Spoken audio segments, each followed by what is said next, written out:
C'est pour célébrer l'entrée en vigueur de la zone libre d'échange intercontinental que le Forum des affaires 2019 ZLECAf a été organisé en marge de la 33e conférence des chefs d'État et de gouvernement de l'Union africaine. Les participants à cette rencontre sont des chefs d'État et de gouvernement, des partenaires techniques et financiers de l'Afrique, des institutions financières, des hauts représentants des communautés économiques régionales, entre autres. Dans son allocution, professeur Bénédicte Orama,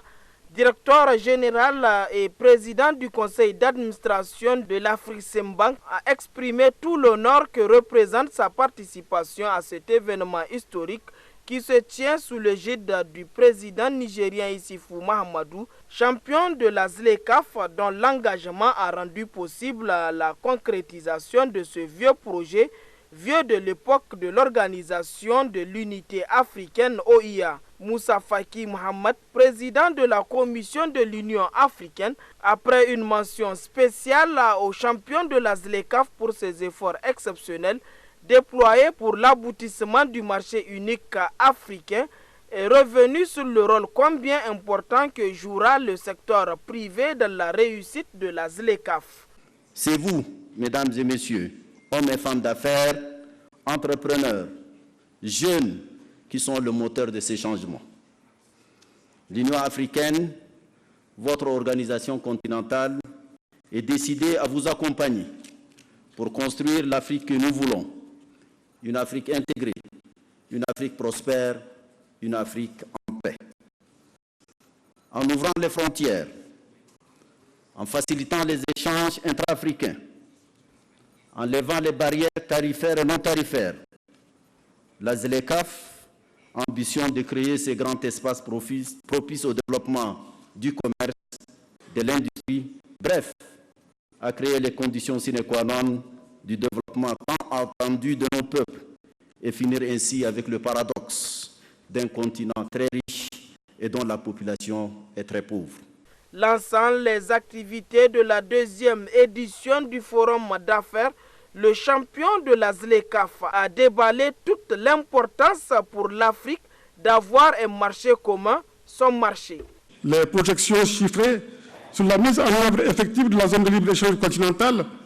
prévoient la création d'un marché africain de 1,2 milliard de consommateurs qui atteindrait 1,7 milliard en 2030 et 2,5 milliards en 2050. En même temps, l'espace africain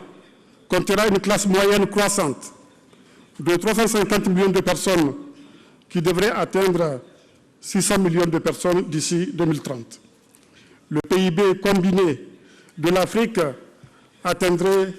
2,1 millions à 3,4 billions de dollars américains, selon les projections. Et lorsque les mêmes estimations prévoient une consommation du secteur privé et des entreprises de 4 billions de dollars et un commerce en ligne atteignant 75 milliards de dollars d'ici 2025, l'on peut se convaincre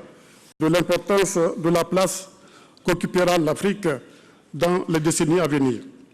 C'est dire tout le potentiel d'investissement et de croissance qu'il revient au continent de mobiliser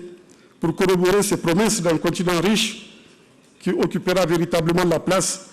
qui est la sienne dans le contexte mondial. Cette deuxième édition du Forum d'affaires est donc un cadre de perspective pour les hommes d'affaires d'échanger sur comment se préparer pour la concurrence qu'entraînera le plus vaste marché qu'est la ZLECAf, comment se préparer pour se repositionner dans le but de produire des biens et des services, en un mot, comment s'adapter à ce nouveau paysage.